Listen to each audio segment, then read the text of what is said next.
Good evening, everyone. Thank you so much for joining us tonight in this podcast. This event is happening thanks to the Bondage Chamber of Commerce. So if you don't know the Bondage Chamber of Commerce, the Bondage Chamber of Commerce is an organization that is helping local business to connect, support each other, and grow. And we partner with Lucky Last podcast, my podcast. I'm actually wearing two hats tonight.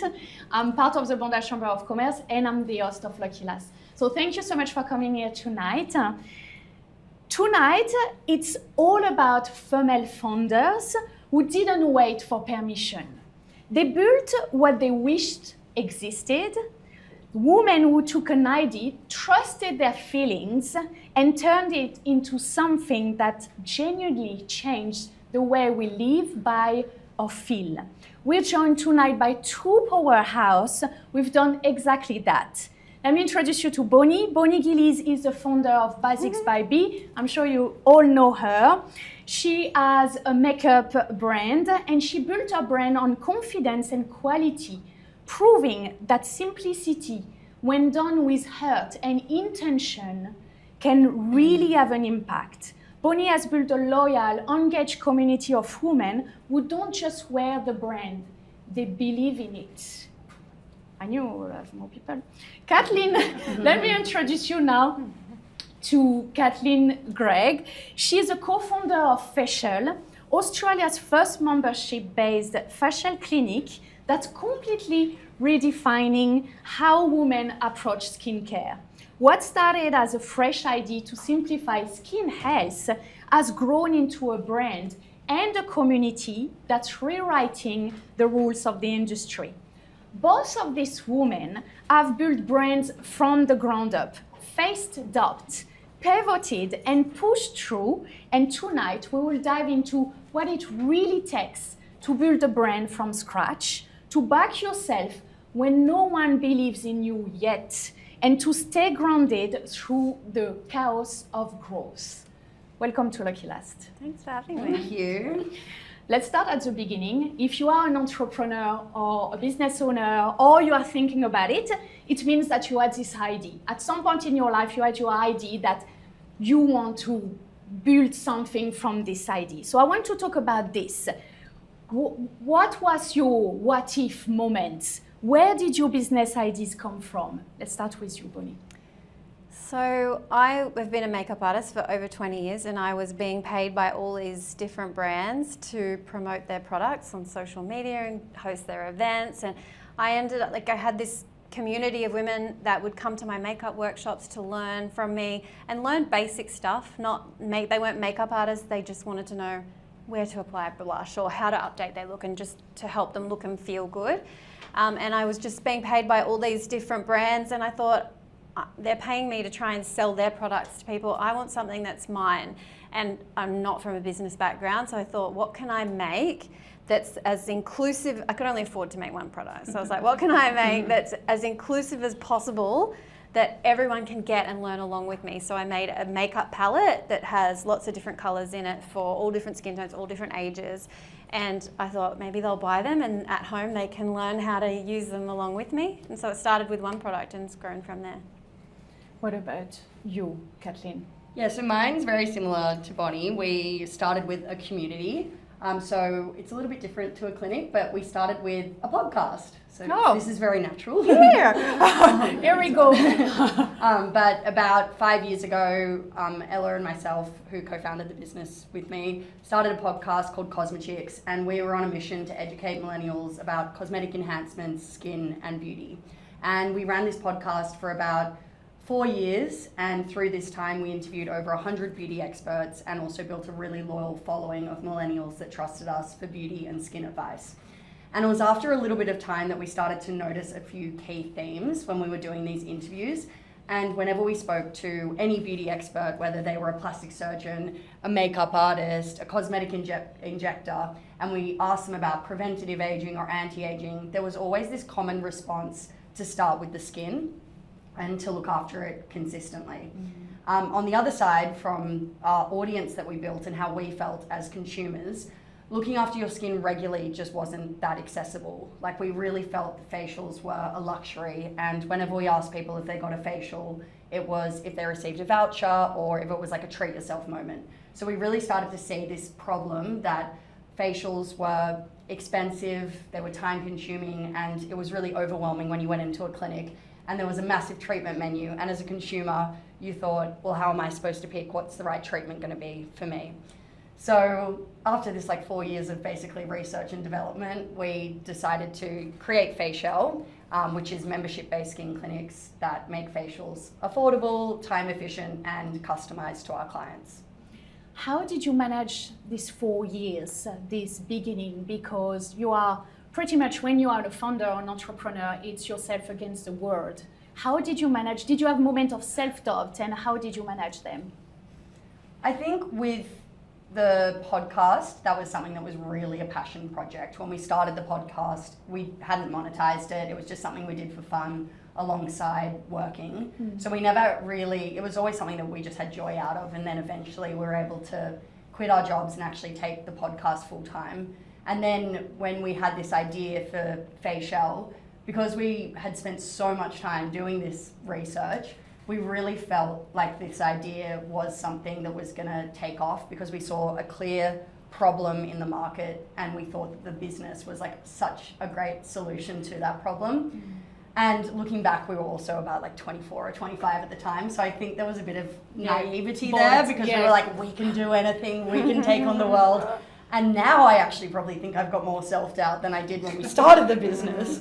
So I think, definitely when we started, something that I've learned that really helped us take it off was just having this undenying belief that no matter what, this business was going to be successful. Same for you?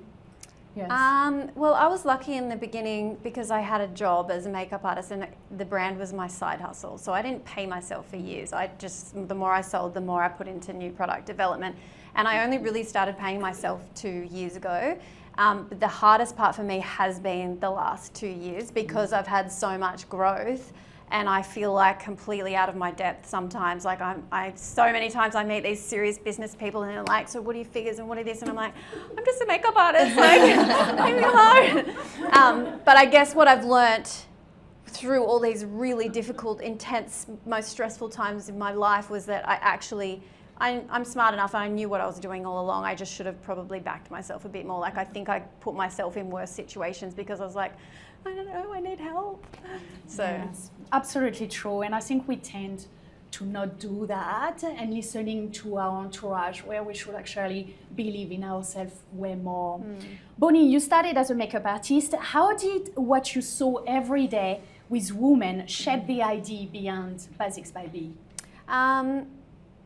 What I would see every day, and what I would get women that would come to my makeup workshops that want to just learn how to do their makeup. And when we were growing up, there was no YouTube tutorials. You kind of learnt from your mum, or you learnt from the lady at the makeup counter in Maya. And once you learnt how to do your makeup, people just did their makeup the same, for the next 20 years. So all these women in my generation, I really found this community who were just help me update my look, because makeup trends change not as quickly as fashion, but they definitely, every 5 years it changes, and if you don't keep up with it, it's fine, but you will look in the mirror and go, I just don't feel great. You just feel you need a little bit of an update and a refresh. So I really found this community that were just really happy to have someone their age say, look, this is what the cool kids are doing, but here's how you can do it and it can work for you. So I really felt that's my strength, is helping women use makeup to look and feel amazing. And I've been through times where I'm like, what am I even doing? I'm not saving lives, I'm making people look pretty. But it's actually making people, when women come to these workshops, it's the most rewarding thing I do, because they feel great and they walk out with just this new energy. So there is actually something really beautiful about makeup, and it can help people feel like their best self and give them a bit of confidence. Yes, absolutely. So I've done my makeup today. I never do it. And I feel you.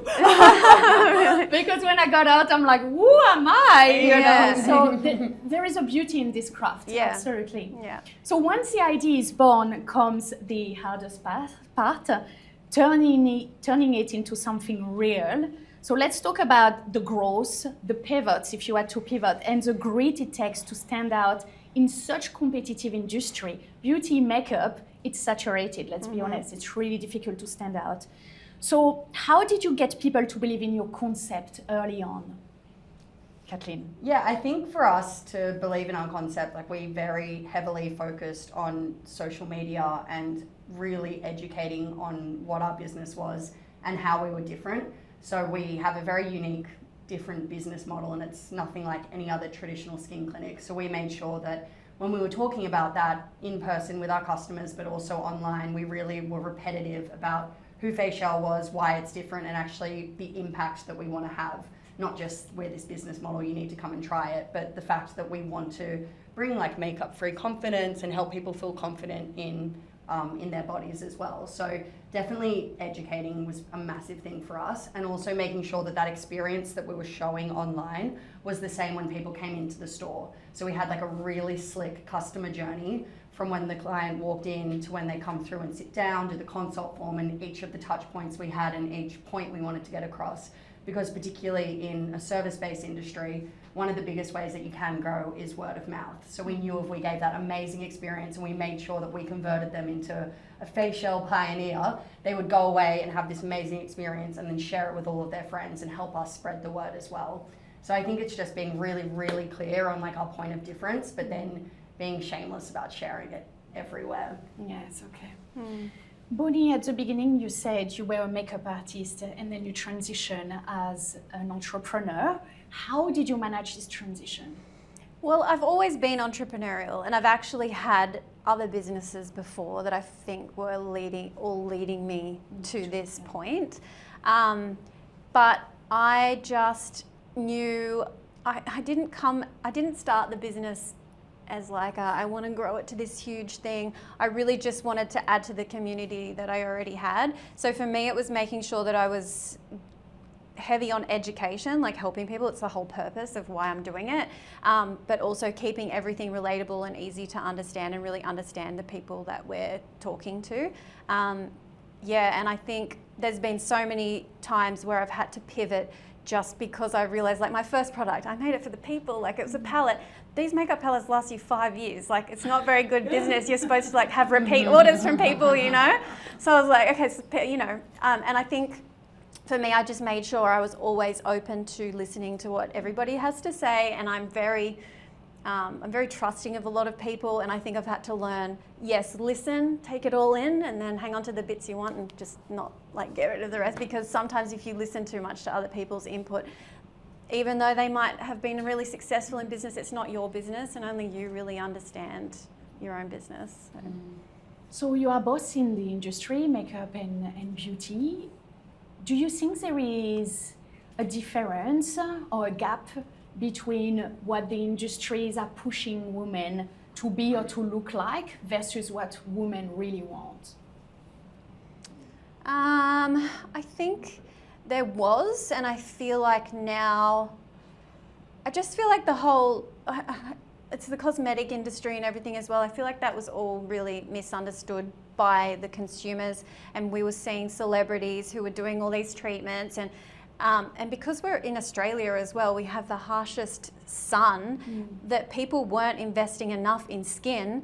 They were going to get filler and Botox because they thought that was what was going to make them look great, and it didn't. And now I feel like the trend has changed, and you're probably part of this industry to actually spend more money on your skin rather than like a bit of the cosmetic stuff is fine, but it all should go like together. Yeah, and I think there's a real focus now on looking after your skin and like having that natural foundation.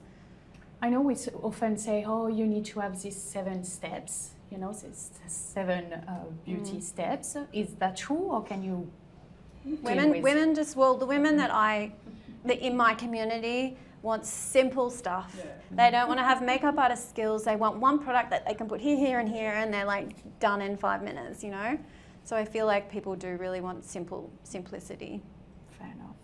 What's been the biggest misconception people have about what it takes to build a brand like yours, Kathleen? That's a good question. I think a big misconception, particularly like with my role, because I'm very camera focus and at the front of the business, is that it's like fun and glamorous and amazing all the time. But the reality is it is pretty much 6 or 7 days a week. And of those 6, they're usually very like long 12-hour days. And you put a lot of pressure on yourself. So whilst it is really fun, and my favorite part of the business is when we do get to like do social media and have fun, there are like a lot of sacrifices that have been made. And the biggest part, like being a business owner, is like learning to put yourself first and then not feel guilty when you do put yourself first, because there are moments where you don't switch off. Like I'm going away next week and I was like, I have to book an island that has no reception in the rooms, otherwise I will be on my computer. So I like had to make a conscious effort, because you just don't switch off. And it does look really fun and glamorous all the time. And there are parts of it but there's also like really late nights and like really stressful moments when you're not hitting your targets, or you're having a bad month, or you lose one of your best employees. And those are really hard moments in the business. But then at the same time, you also have the best moments of your life too. Yes, you're growing through the chaos. So you open another location, another salon in Neutral Bay. Did you have to pivot things to get this happen? How did it work?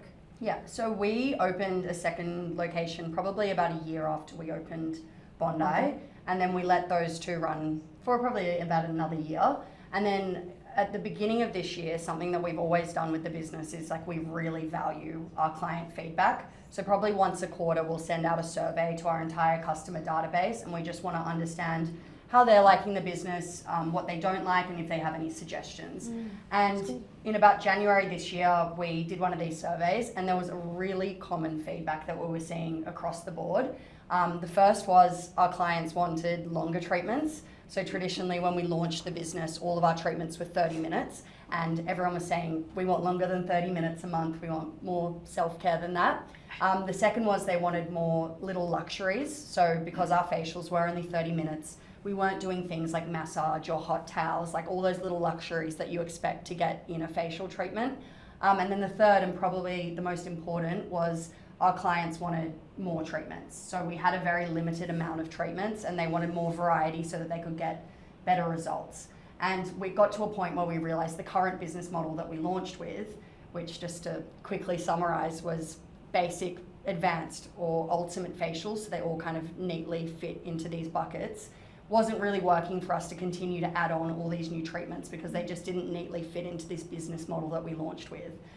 So to our team's disgust, we decided to completely tear the business model apart, and now we only have one facial that you can book, and then anything more than that is an upgrade. So you just upgrade the treatment to something a little bit more advanced.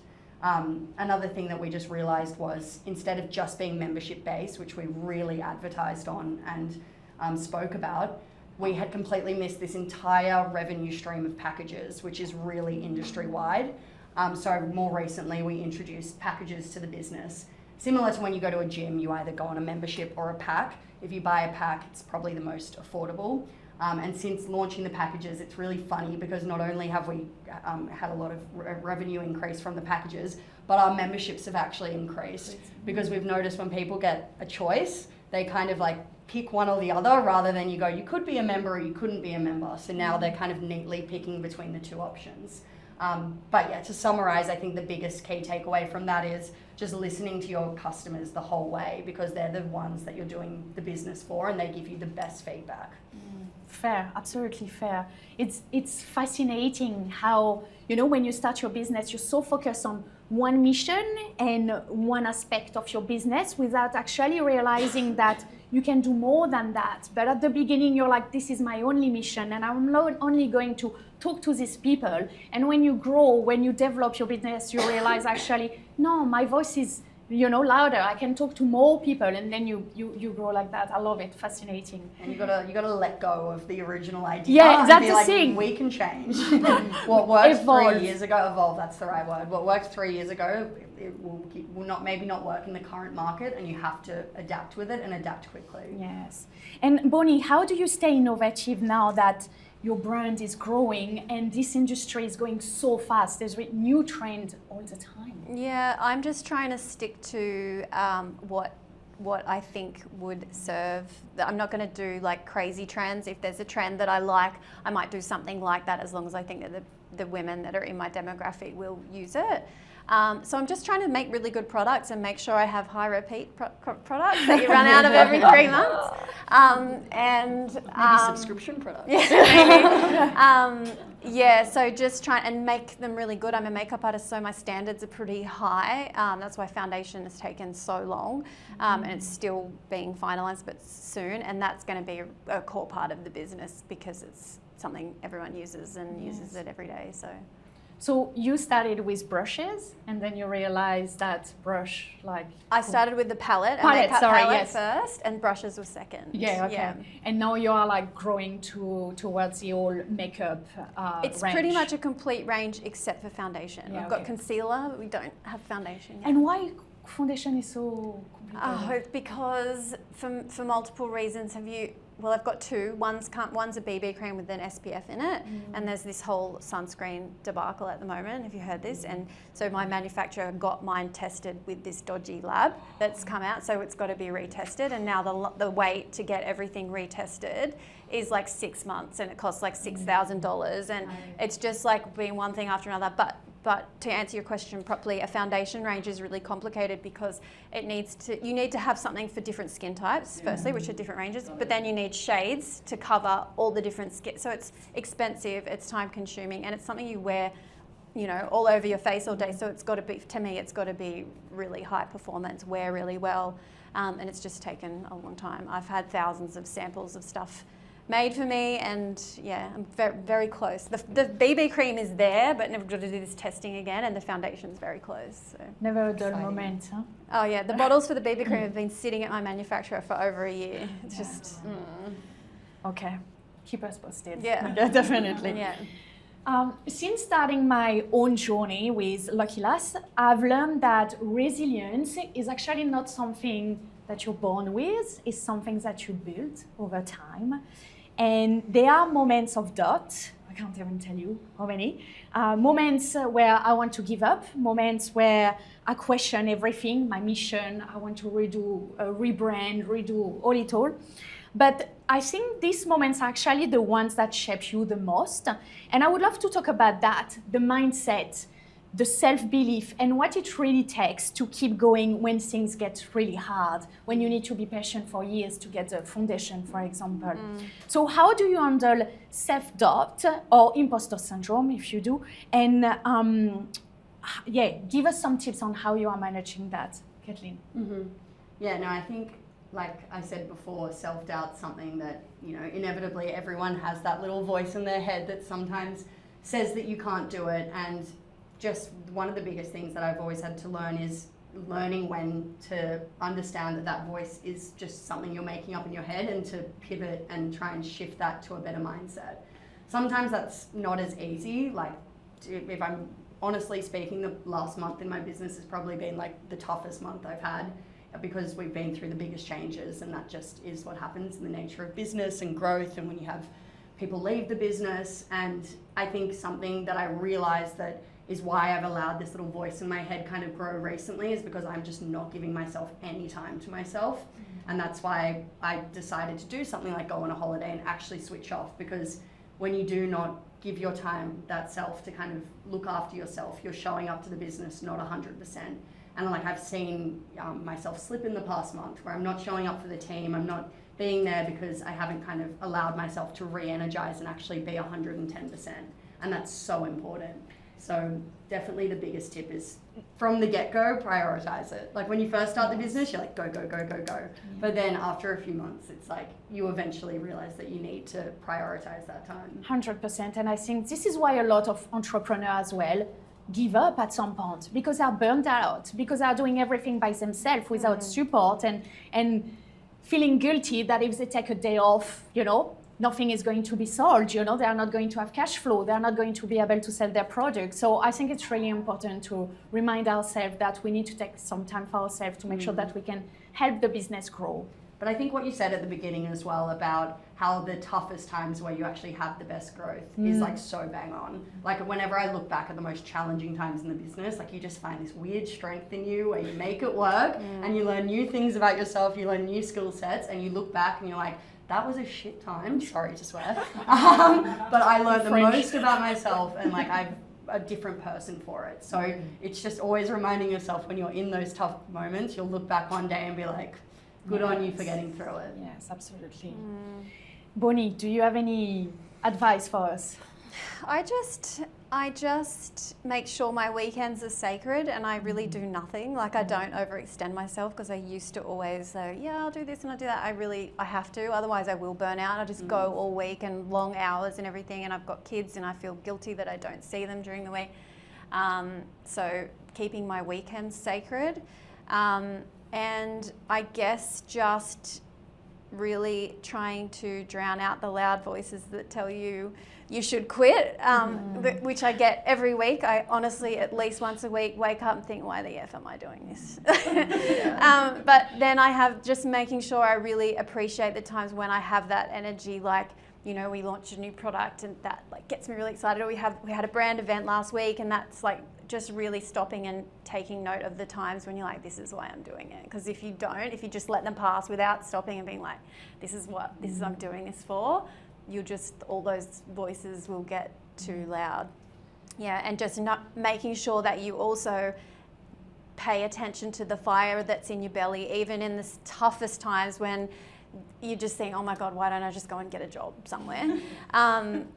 That just like also recognizing that like determination of like, I will not give up. Yes, being strong. And I think the fact as well that you are passionate about it, you know, we are passionate about our business. I think this is so important. And this is what I try to do sometimes when I'm like, oh, that's it, I'm done, I'm quitting.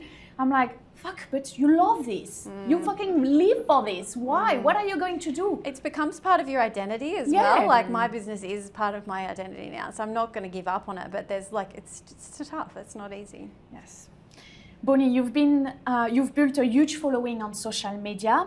How important this community has been while building your brand? It is the brand. That's the reason. Like I couldn't have done it without it. And my brand really took off during COVID when everyone was at home consuming more, wanting, you know, everyone was like sort of thinking about how they can look after themselves and well-being, and like decided they wanted to learn makeup, but they also really shifted towards like supporting local businesses as well.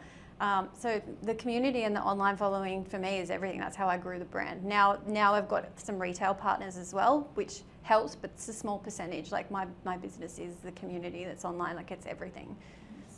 Okay. Facial has built a loyal community as well over time, and now with your second location, that sense of connection clearly travels with the brand. How have you been able to nurture the community? You have a strong presence online, so I guess on digital presence help. What else? Yeah, well, when we started the business, from up until probably 3 months ago, like our sole business was built off social media. We'd never done digital ads. We hadn't really spent money in many other places or heavily invested, but it mainly was social media. So very similar to what Bonnie was saying, like Facial's community was our social media community, and we really invested in being true to who we were online and being constant with that. Like I said earlier, online, but also in the clinic. I think something else that we also became known for pretty early on in the business was doing community activations.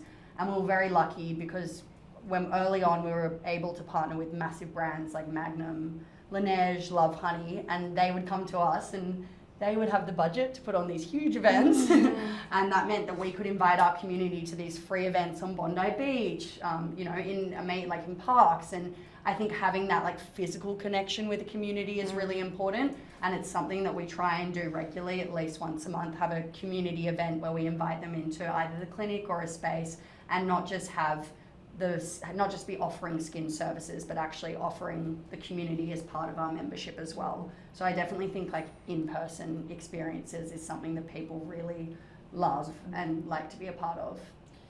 I think I have 32 episodes with my podcast. I interview maybe 26, 27 entrepreneur or business owner or founder.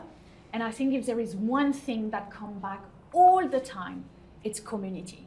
And like they will not be able to be where they are today without their community. And everyone says the same thing. The best way to build your community as well in your brand is to sharing your story and being authentic and letting people know about your founder story, why you built that, and people can identify to your story, and then you can create your community.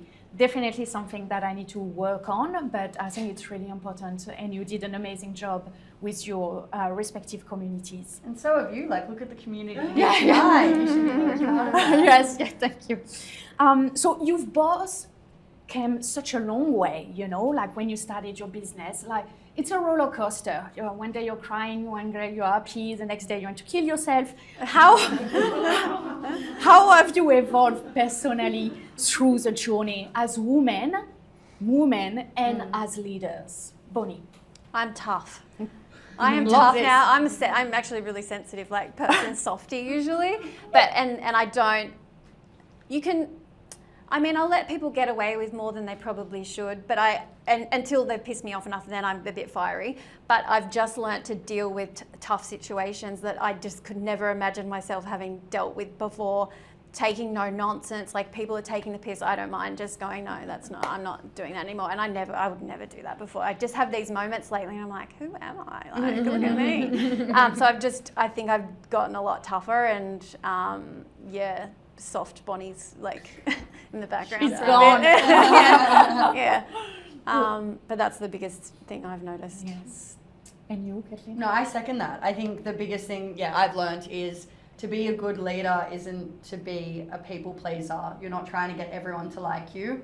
And when we first started the business, you know, we thought we were young, cool girls, and we wanted our team to think that. So they'd ask for annual leave, probably in our busiest time of the year. And I was like, yeah, you can do that. And then you realize you need to make decisions that put your business first, not because you want your team to like you.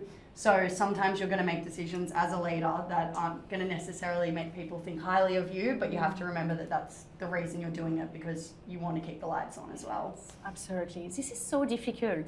I don't know why, maybe women as well, we tend to, be people pleaser, make sure that everyone is happy, make sure that nobody says bad things about us. But I think you're right. If you want to grow your business, you need to be a bad bitch. Let's be true. And you also just, you don't have the bandwidth. Like people if someone would come to me with some like issue or, be offended by something, or I would stew on it. I'd go away and I'd think about it for days. I don't have the bandwidth for that. It's like, no, done. You have to set out of my boundaries mind. and you have to I push can't back. think about this Otherwise, anymore. you just create habits. Yeah. So you are both evolving. You have a new location. What's next for you now? What's your next chapter, Kathleen? Next for us is we are launching skincare. Yay! So we've got a skincare brand that we've been formulating for 2 years, and it's a different brand. It's going to be called Skimchi, which is like kind of a touch on kimchi, or how it's all about the gut's microbiome. So it's going to be similar about like the skin's microbiome, but with like highly Australian actives. So that will be launching later in the year. It's been a long process, but we're getting there. That's very exciting. So you will have the products in your salon, or you potentially will expand to any beauty? Yeah, the idea is to firstly put them through the clinic. So like we kind of saw what worked best in the clinic and which sold the highest amount, and we've created similar products but formulated them with a cosmetic chemist. And then we'll launch them through the clinics, and then eventually we have created it as a separate brand so that we can stock it elsewhere. Otherwise, I don't think our competitors would stock facial products. But that's really exciting. So you're evolving again, next part of the journey, right? Yeah. Beautiful. What about you, Bonnie? So the next on our plans are our global expansion. So we've been selling into the US since 2023. We've got a warehouse there that ships all our orders, so we've got quite a lot of customers there. But at the moment, and we actually have quite a lot of customers in the UK, but we're shipping our orders from here, which takes like 8 working days, and it's not ideal in the days of Amazon where you can get it the next day. So we're setting up a third-party warehouse there, and we're going to do a big PR push and everything next year into the UK. I feel like I understand that market more than I understand the American market. I live there. So I'm excited about that. We're going to do that next year. Is your following diverse across the world Yeah, as well. yeah. How exciting. Yeah, UK, Canada, we've got lots in Canada as well, US, yeah. Beautiful, so exciting. Yeah. Really exciting. Okay, we are about to conclude, but I would like to ask you a couple of questions before. What's been your biggest lesson so far, Kathleen? Definitely people. So, people have been our biggest challenge in the business. I mean, we are a service-based business, so we do have quite a big team. But when we started the business, we thought that we would be two young, cool bosses. We'd have this cool young team and they'd all love us. But we quickly learned that, in a team, people have different wants and needs and different personalities, and it's actually really hard to manage them, especially when you're a founder and you're doing every single thing in the business, but they need your time and we weren't prioritizing that. So learning that, when you do have a team, you do need to prioritize time. The second thing for people would also be finding the right people for your business. Up until about 6 months ago, we only hired people when we needed people, and that meant we would make decisions out of desperation rather than finding top talent to fill positions. So now we've constantly got CCADs out because we're always looking for top talent, and it just means that when we're desperate and we do need someone, we don't make the wrong decision, because it's a lot harder to fire someone than it is to hire someone. And it's really important to understand the cultural fit of your business, because we've made many, many, many bad decisions. But after 3 years, I feel like we kind of know who the right facial team member is. Okay, fascinating. What about you, Bonnie? My biggest lesson has been knowing my numbers and the financial side of my business. My business took off without me even really doing anything, and I had this huge growth. And it just it was like a house of cards, really. It was not sustainable with me. I've spent the last 12 months catching up how to run a business this big and learning. And so I think that, my biggest lesson is how empowering it is when you have the right people around you to help you really understand your numbers. Because I didn't, my unit economics, I didn't have a really granular understanding when I probably should have. And just how empowering that has been for me. I think that's the biggest lesson. Thank you. And to conclude, what's one thing you want every person in this room to remember tonight? That you can achieve anything as long as you're determined enough. You've just got to have the determination and never give up. Love this. You stole my line. Oh, sorry. I didn't know. Well, it's the same thing. I mean, I own a skin clinic and I'm not a skin therapist. I probably should have said that in the very beginning of my journey, but we had a vision. We didn't have the skill set, but somehow we're here. And, with today's day and age, there's TikTok, ChatGPT, you can learn anything. I've learned every single aspect in my business from online and just perseverance. And it just goes to show you can just achieve anything as long as you have got the passion to keep it going. Absolutely. Thank you so much, both of you, for sharing your stories so honestly. I think it reminded me that building something is not just about business. It's about resilience. It's about courage and community. And I think you both did that very well. So thank you again for coming here tonight. Thank you. Thanks for having us.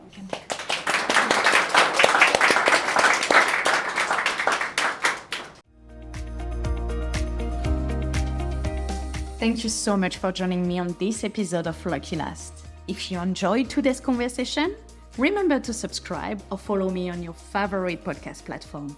And if you are more of a visual learner, you can catch the video version of this episode on my YouTube channel. Just search for Lucky Last and hit subscribe to never miss an episode. As always, your support means the world to me. So until next time, keep chasing your dreams and embracing those lucky last chances. See you soon!